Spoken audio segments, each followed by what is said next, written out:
পদ্মজা পর্ব ৬ লিখেছেন ইলমা বেহরোজ। আপনাদের সাথে আছি আমি পুষি। রাতে ঝড় উঠেছিল, লণ্ডভণ্ড হয়ে গেছে বহু গাছপালা। লাহারি ঘরের পেছনের তৈরি পথ বন্ধ হয়ে গেছে, গাছের ভাঙা ডালপাড়া পড়ে। মুর্শিদ রাতে বাড়ি ফেরেনি। হেমলতা একার পক্ষে সম্ভব নয় গাছপালা সরানো, তাই পদ্মজা আর পূর্ণা স্কুলে থেকে ফিরছিল বাড়ির সামনের পথ দিয়ে। উঠানে শুটিং দল সবাই উপস্থিত। পদ্মজার মাথানত, ঘোমটা টানা লম্বা করে। এত মানুষের সামনে দিয়ে যেতে তার হাঁটু কাঁপছে। আজ যেন পথ শেষই হচ্ছে না। উপস্থিত অনেকের নজর চলে এলো পদ্মজা। মিলন নামে একজন পূর্ণাকে ডাকলো, এই পূর্ণা। পূর্ণা দাঁড়ালো, সঙ্গে পদ্মজা। যদিও মেয়েটা শুটিং দলটির দিকে তাকাচ্ছে না। মিলন পদ্মজার দিকে চোখ স্থির রেখে পূর্ণাকে প্রশ্ন করলো, পাশের মেয়েটা কে?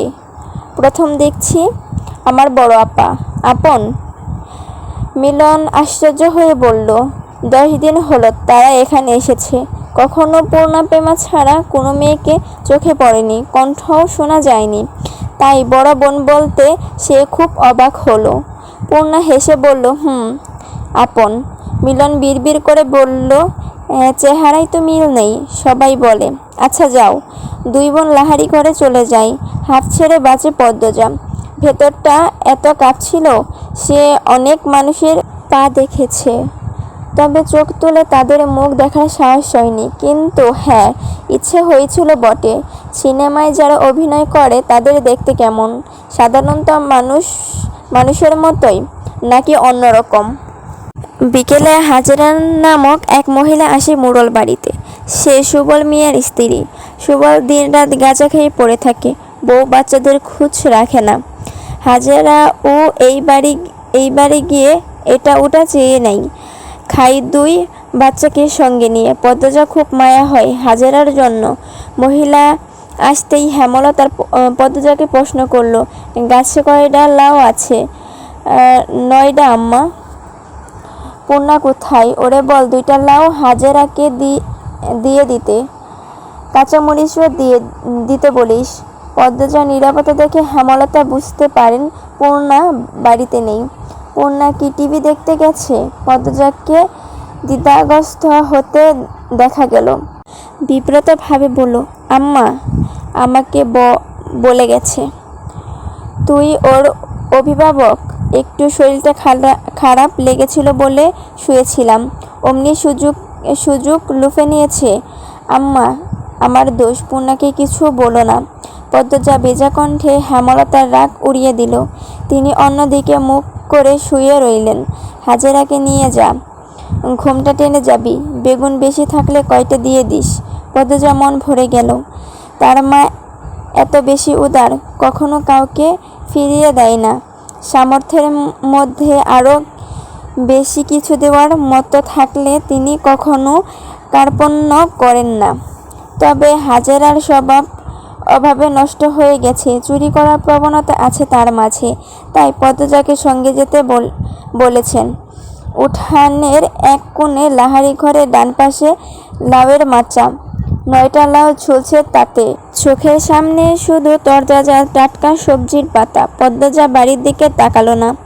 একটা লাউ হাজেরা হাতে দিয়ে বলল, কি দিয়ে রান্না হবে? জানি না গো পদ্ম, গিয়া দেহি মাছ মিলানো যায়নি। তোমার ছোট্ট ছেলের ঠান্ডা কমছে? পদ্মজা কাঁচামরিচ ছিঁড়ে হাজেরার আঁচল ভরে দিল। হাজেরা গঞ্জন করে কাঁদছে আর বলছে, স্যারাডা সারাদিন মাটিত পইরা থাকে একলা একলা, রাত হইলেই জ্বরে কাঁপে, দম ফালাইতে পারে না। ডাক্তার দেখাচ্ছ না কেন? টাকা লাগবো না, কই পামু? তুমি মাতব্বর বাড়িতে যাও, শুনেছি ওনারা খুব দান খয়রাত করেন। হাজেরা ব্যর্থের মতো মাথা নাড়ালো। বেগুন গাছ বাড়ির পেছনে। সাবধানে বাড়ির পেছনে গেল পদ্মজা। সে মনে মনে ভাবছে, হাজেরা ছেলে সুস্থই আছে। সকালেই দেখেছে ছেলেটাকে দিব্যি খেলাধুলা করছিল। দেখে সে কেউ বলবে অসুস্থ? হাজেরা মিথ্যা বলছে। মানুষের খুব অভাব পড়লে বুঝি এমনই হয়। এত সবজি আছে, টমেটো নেই, পাওয়া যাবে?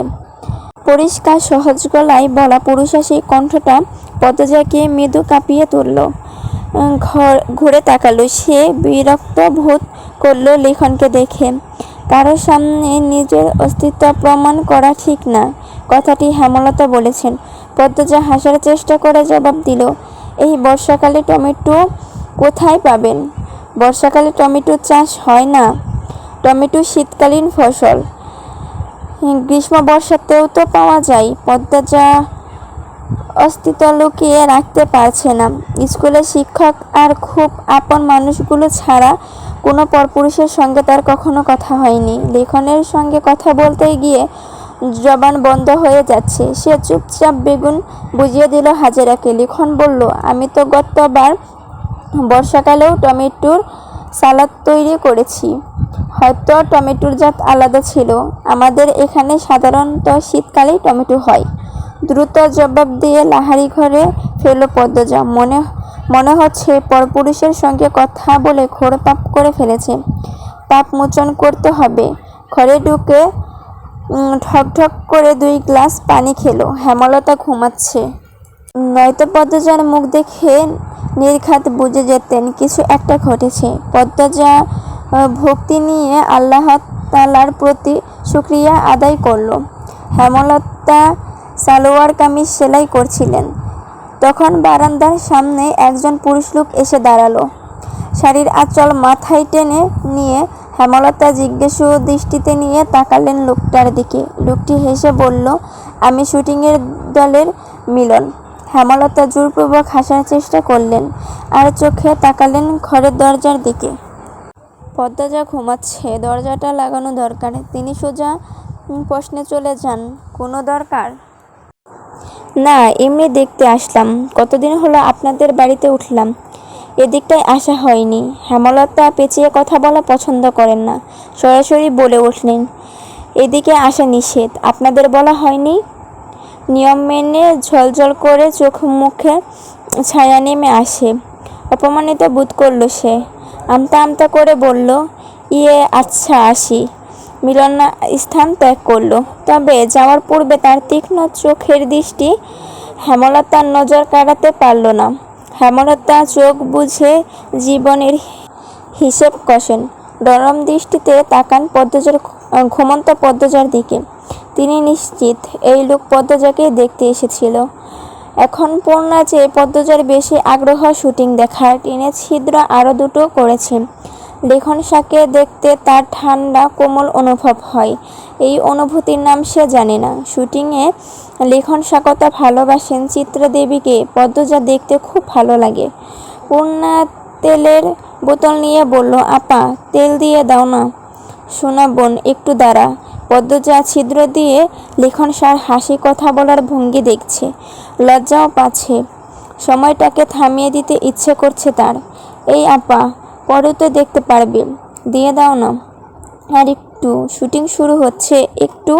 পুনর রাগ হয় খুব, কিন্তু সে আপাকে কিছু বলবে না। তার সব ইচ্ছের সঙ্গে সব গোপন কথার সাক্ষী তার আপা। আপাকে খুব ভালোবাসেন সে। মাঝে মাঝে মনে হয় সেই ভালোবাসাটুকু যেন মায়ের প্রতি ভালোবাসার চাইতে বেশি, কিংবা হয়তো না। পদ্মজা মিটিমিটি হাসছে। পূর্ণা তেল রেখে ছিদ্র দিয়ে উকি দিল। না, তার এখন ভালো লাগছে না এসব দেখতে। চোখ সরিয়ে নিল সে। কিরে পদ্ম, কি দেখছিস? হেমলতার কণ্ঠ শুনে চমকে উঠল পদ্মজা। আরক্ত হয়ে উঠল তার গাল। ডাকাতি করতে গিয়ে বাড়ির মালিকের কাছে ধরা পড়লে যেমন অনুভূতি হয় তেমন অনুভূতি হচ্ছে তার। উহু, এই অনুভূতি আরো বেশি ভয়ঙ্কর। হেমলতা দৃষ্টি গেল টিনের ছিদ্রের দিকে। সঙ্গে সঙ্গে পদ্মজা অনুভব করল তার পায়ের নিচে মাটি কাঁপছে। পূর্ণা ভরাক্ত চোখে একবার মাকে একবার বোনকে দেখছে। ছিদ্রের গুরু তো সে, মারও সে খাবে। হেমলতার তীক্ষ্ণ দৃষ্টিতে দুই মেয়েকে দেখছে। টিনের গায়ে তৈরি ছিদ্র তিনটির দিকে চোখ রেখে প্রশ্ন করল, শুটিং দেখছিলি? পদ্মজা বাধ্যের মতো মাথা ঝাঁকায়। হেমলতার চোখ দুটি হঠাৎ শীতল হয়ে এলো। তিনি চৌকিতে বসে প্রশ্ন ছুড়লেন, ছিদ্রের বুদ্ধি পূর্ণার? প্রশ্নটা শুনে পূর্ণার গলা শুকিয়ে যায়। এক ফোঁটা পানি দরকার, নয়তো দম বেরিয়ে যাবে। পদ্মজা চৌকিতে চোখ তুলে তাকালো, অসহায় কণ্ঠে বলল, আম্মা আর হবে না, পূর্ণাকে কিছু বলো না, ওর দোষ নেই। আমি হেমলতা পদ্মজাকে কথা শেষ করতে দিলেন না। পদ্মজাকে ডেকে জিজ্ঞেস করলেন, প্রেমা তোর আব্বা কোথায়? উঠানে আম্মা। গিয়ে বল আমি ডাকছি। প্রেমা এক ছুটে গিয়ে আবার এক ছুটে ফিরে এলো। হেমলতা বারান্দা পেরিয়ে চুলার কাছে গিয়ে বসলেন। তখন মুর্শিদ এসে জানতে চাইলেন, কি হয়েছে, ডাকো কেরে? মেয়েদের চৌকির পাশে একটা জানালা করে দাও, মুরগির খোপের কাছে কাঠ আছে। কেন? আমি চেয়েছি তাই, না পারলে না করো, অন্য কাউকে ডাকবো। তেরা কথা কন সারো, তোমার সঙ্গে ভালো করে কথা বলতে ভালো লাগে না। লাগবো কেরে? তোমার তো আর আমারে পছন্দ না, তোমার পছন্দ বিলাই চোখা বেটা সেরারে। অহেতু কথা বলো না। মাসের পর মাস কোথায় থাকো তা আমার অজানা নয়। রোগে ধরলেই লতা কথা মনে পড়ে। মুর্শিদ মিনিট খানিক রাগ নিয়ে তাকিয়ে রইলেন। মুর্শিদ ঘণ্টাখানেক সময় নিয়ে 2 ফুট উচ্চতার একটি জানালা তৈরি করে দিলেন। পদ্মজা পূর্ণা হতবাক, সেই সঙ্গে খুশিও। হেমলতা জানালার ছোট পর্দা টানিয়ে দিলেন। রুম থেকে বাইরের দৃশ্য দেখা যায়, কিন্তু জানালার ওপারে কে আছে তা বাহির থেকে বোঝা যায় না। সন্ধ্যের শুটিং শুরু হলো। পদ্মজা, পূর্ণা, প্রেমা চৌকিতে বসে চিড়ে নিয়ে, তাদের চোখে মুখে খুশির ঝিলিক। হেমলতা মৃদু হাসলেন। বড় মেয়ে দুটো কখনো মুখ ফুটে সব আহ্লাদের কথা বলে না। না বলা সত্ত্বেও অনেকবার তিনি 2 বোনের ইচ্ছে পূরণ করেছেন। তার কিছু ইচ্ছে বুঝতে পারলেও পূরণের সামর্থ্য হয়নি তার। যতটুকু পারেন ততটুকুই করেন। হেমলতা ঘরের বাইরে যেতেই পূর্ণা বলল, আমাদের মায়ের মতো সেরা মা আর কেউ না, তাই না আপা? মায়ের মতো কেউ হয় না, সবার কাছে সবার মা সেরা। আমাদের মা আমাদের কাছে সেরা, লাবণ্যর মা লাবণ্যর কাছে সেরা, মনির মা মনির কাছে সেরা। ওরা বলেছে, দূর বোকা, এসব বলতে হয় না। না, আমাদের আম্মাই সবচেয়ে ভালো মা, এমন মা আর একটাও নেই। হেমলতার কর্ণকুহরে প্রতিটি কথা আসে। পূর্ণা সবার অনুভূতি অনুভব করতে জানে না, পদ্মজা জানে। পদ্মজা হেসে বলল, আমাদের আম্মা সত্যিই সেরা, আলাদা। পূর্ণা জানালার বাইরে চোখ রেখে প্রশ্ন করল, আপা, চিত্রা দিদিকে কেমন লাগে? পদ্মজা চিত্রার দিকে তাকালো। ছাউরঙা শাড়ি পরা, হাতের কালো রঙের ঘড়ি, ফুল হাতা ব্লাউজ, শালীন, তবে সর্বাঙ্গে আধুনিকতার ছোঁয়া। নাকে সাদা পাথরের নাকফুল, লম্বা চুল বেনি করে রেখেছে, মুখে খুব মায়া, স্নিগ্ধ একটা মুখ, যেন শরতের ভ্রু একটা টুকরো মেঘ। পদ্মজা বলল, আমার দেখা দ্বিতীয় সুন্দর মেয়ে মানুষ চিত্রা দিদি। পূর্ণা আগ্রহ নিয়ে জানতে চাইলে, প্রথম কে? পদ্মজা কণ্ঠ খাদে নামিয়ে মোহময় কণ্ঠে বলল, আমাদের আম্মা। সঙ্গে সঙ্গে হেমলতার বুক শীতল কোমল অনুভূতিতে ছুঁয়ে গেল। পদ্মজা এত সুন্দর করে আমাদের আম্মা বলেছে। হেমলতা প্রথম শুনলেন তিনি সুন্দর, ভুবন মোহিনী রূপসী মুখে শুনলেন। এই আনন্দ কোথায় রাখবেন? কেন ছেলে মানুষই অনুভূতিতে তলিয়ে যাচ্ছেন তিনি। প্রেমা অবাক স্বরে বলল, আম্মা তো কালো। চিত্রা দিদির চেয়ে সুন্দরী কিভাবে? এভাবে বলিস না প্রেমা, তুই ফর্সা হয়ে গেছিস বলে কালোকে ভালো মনে হয় না। পূর্ণা গমগম করে উঠল। বোনের কথা শুনে ভয় পেল প্রেমা। পদ্মজা বলল, বকছিস কেন? প্রেমা কত ছোট, ও কি সুন্দরের গভীরতা বুঝে? ও খালি চোখে কালো সাদা তফাৎ দেখে। সুন্দরের গভীরতা তো আমিও বুঝি না। পূর্ণার কণ্ঠ ভারী নিষ্পাপ শোনালো। পদ্মজা এদিক ওদিক তাকিয়ে দেখে নিল হেমলতার উপস্থিতি। এরপর বলল, আম্মার রং কালো, কিন্তু সৌন্দর্যের কমতি নেই। আম্মাকে কখনো এক মনে দেখিস, বুঝবি। আমাদের আম্মা চোখ দুটি গভীর, বড় বড়, পাতলা, মসৃণ ঠোঁট। আম্মার ঘন চুলের খোঁপায় এক আকাশ কালো মেঘ। আম্মার শাড়ির কুচির ভাঁজে আভিজাত্য লুকানো। আম্মা যখন তীক্ষ্ণ চোখে আমাদের দিকে তাকান তখন মনে হয় প্রত্যঙ্গ কোনো রাজ্যের রানী তার পূর্ণ পুরুষের ক্ষমতা প্রকাশ করেছেন তীক্ষ্ণ দৃষ্টি নিয়ে।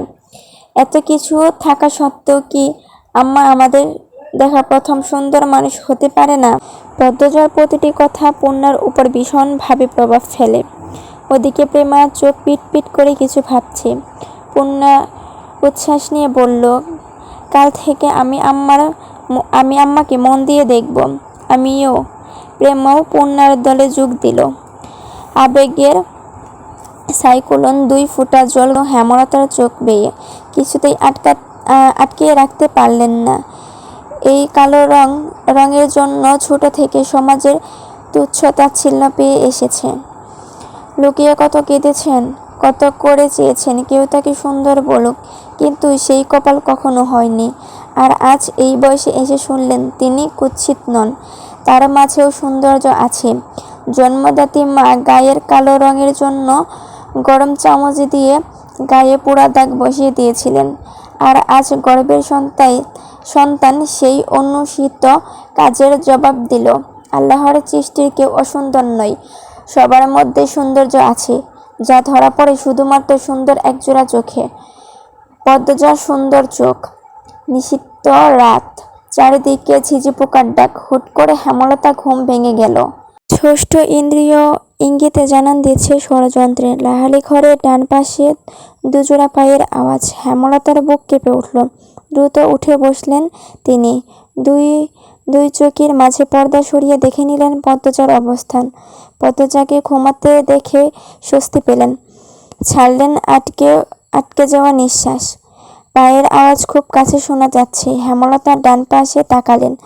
গাঢ় অন্ধকার ছাড়া কিছু দেখা যাচ্ছে না, তবুও তিনি তাকিয়ে আছেন। দৃষ্টি দেখে মনে হচ্ছে টিনের ওপাশে থাকা অদৃশ্য গোপন শত্রুকে তিনি স্পষ্ট দেখতে পাচ্ছেন। কে ওখানে? হেমলতার জাজালো কণ্ঠে পায়ের আওয়াজ থেমে গেল। কয়েক সেকেন্ড পর ছুটে পালালো দুজোড়া পা। ভোর। বাইরে গড়ি গড়িয়ে বৃষ্টি পড়ছে, সেই সঙ্গে সুন্দর ঠান্ডা একটা হাওয়া বইছে। বৃষ্টি পড়ার কারণে আকাশ মেঘলা, চারপাশে একটু অন্ধকার আচ্ছন্ন। হালকা আলোতেই মেঝেতে শীতল পাটি বিছিয়ে 3 বোন পড়ছে। ঝমঝম করে বৃষ্টি হয়েছে রাতভর। বর্ষা স্নানে প্রকৃতি স্নিগ্ধ। এমন সকালে কেউ ঘুমোতে চায়, আর কেউ বা বই পড়তে পছন্দ করে, অথবা পছন্দের অন্য যে কোনো কাজ করে। পূর্ণার ঘুমাতে ইচ্ছে করছে, পড়া একদমই সহ্য হচ্ছে না। পদ্মজাকে বলল, আর কতক্ষণ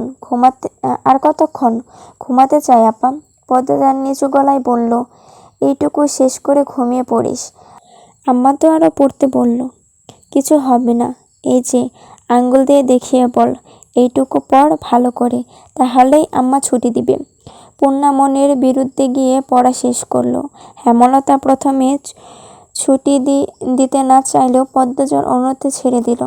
ছুটি পেয়ে দৌড়ে গেল বিছানায়। গা এলিয়ে দিয়ে পূর্ণা সঙ্গে সঙ্গে তলিয়ে গেল গভীর ঘুমে। কিছুক্ষণ পর বৃষ্টি থেমে রোদ উঠল। স্কুলের জন্য তৈরি হয়ে পূর্ণাকে অনেক ডাকলো পদ্মজা, সাড়া পেল না। এদিকে স্কুল যাওয়ার সময় হয়েছে। হেমলতা বাইরে থেকে উকি দিয়ে প্রশ্ন করলেন, পূর্ণা ঘুমে? জি আম্মা। সে জানে না স্কুল আছে, তবু কোন আক্কেলে ঘুমালো? মায়ের রাগের ফলাফল পেয়ে পদ্মজা আতঙ্কিত। আজ পূর্ণার নিখাত মার খাবে। সে হেমলাকে আশ্বস্ত করে বলল, তুমি যাও আম্মা, পূর্ণা কিছুক্ষণের মধ্যে তৈরি হয়ে যাবে। হেমলতা জানেন পূর্ণা এত সহজে ঘুম থেকে উঠবে না। প্রায় এমন হয়, যতই আদর করে ডাকা হোক না কেন, বৃষ্টিমাখা সকালে তার ঘুম ভাঙানো যুদ্ধের সমান। এই পর্যন্ত ছিল পদ্মজা পর্ব 6। দেখা হবে পরের ভিডিওতে। সবাই ভালো থাকবেন, সুস্থ থাকবেন। আসসালামু আলাইকুম, আল্লাহ হাফেজ।